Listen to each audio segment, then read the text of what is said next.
So, hello everybody. This is the next video in the series, and this is about differences between safety chains and non-safety chains. Move this over so that the colored link isn't in the way. But the differences between safety chains and non-safety chains are right here. It's fairly obvious just looking at it. This is what's known as a safety raker. These do not have said safety raker at all, so these are basically what are known as pro chains. These are more dangerous as they do not have the special bump on the end, whereas these do. What this bump does, like you can see here, it doesn't allow for a big gap as it's the chains coming around the tip of the bar. Right here, you got something that'll ride up around, whereas on these, you have this big gap that as you come around this part of the bar, material can get caught on here and in here, as this effectively lowers the distance between here and your tooth. This effectively creates a much deeper cut than what the raker is set for. Whereas these, given this special raker design, does not allow for that to happen. That is the main differences between these safety chains and these non-safety chains. So, you might be asking, why don't all chains come with this? That's a very good question, and it has kind of a complex answer.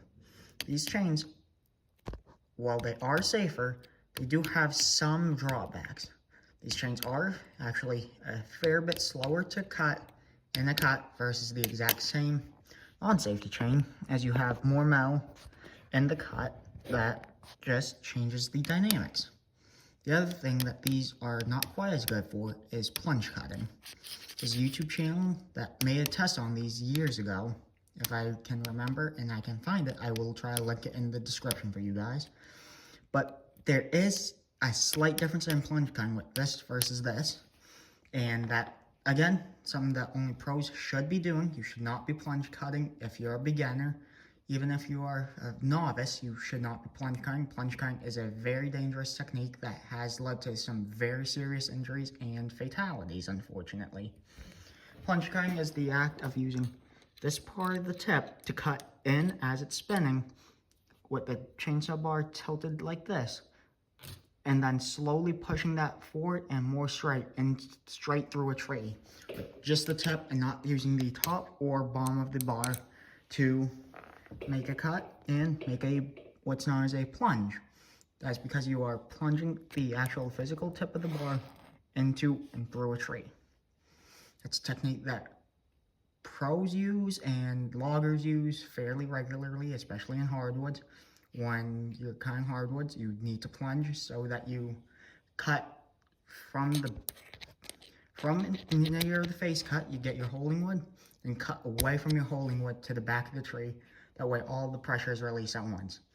That allows the saw not to make the tree not to split vertically, which is known as bow channeling. That's a technique that only pros should be doing. If you're novice, it's very dangerous, as I had mentioned before. And that's one of the main drawbacks of this. This is a little bit slower while plunge cutting.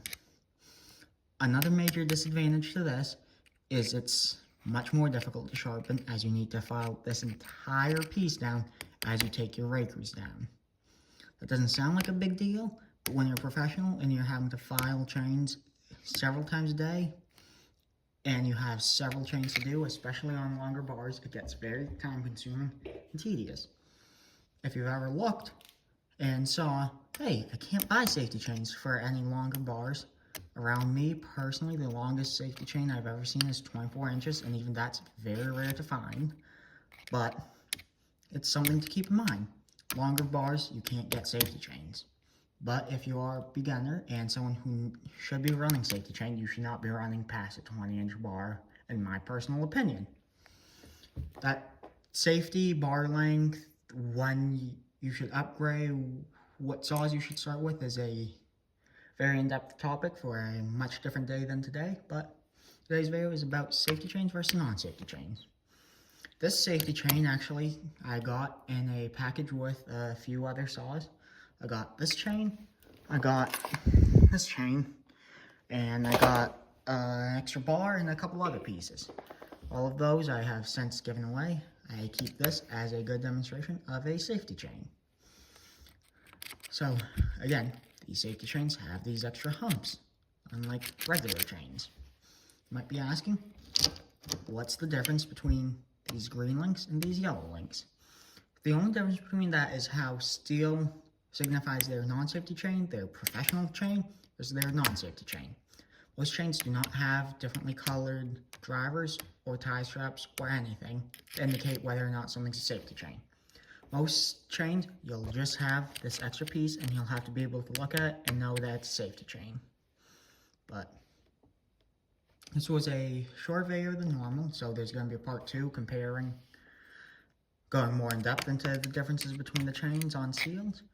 But for now, I figured I'd make a quick video for people who are wondering the differences between non-safety and safety chain. Just to recap, these have these extra humps that flow with the chain over the tip. That's more of a correct angle, which allows wood to not get caught by this gap, and it just helps it preventing from catching on the actual in the gullet of the tooth itself. Is it a big help? Yes, but you still can get very dangerous kickbacks even using reduced kickback chains. However, there is no way to completely prevent kickback. This is the best we can do, it's the best technology, and it does have its drawbacks and its limitations, such as the limited ability to do plunge cuts and overall being a slightly slower chain while cutting. So that's why a lot of professionals only run non-safety chain, and a lot of homeowners should be running safety chain.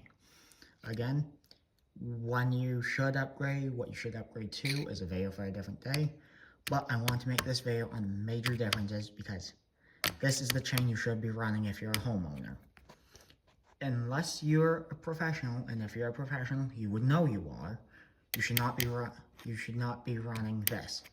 Professionals run this, but it is very dangerous, and as I talked about in my skip chain versus semi-skip versus no skip full comp chain, having a full comp chain is even more dangerous because even greater gaps between here. But that's all I had for today. I hope you guys are enjoying this series. I'm enjoying making it. It's really nice for me to be able to make videos on topics such as this so that I can help the beginners. I never had this help when I was a beginner. This was all stuff I had to learn by myself over the years. So if this helps someone, that's great. If you guys have any video suggestions, please put them in the comments. And other than that, have a great night. Hope you guys enjoyed. Thank you.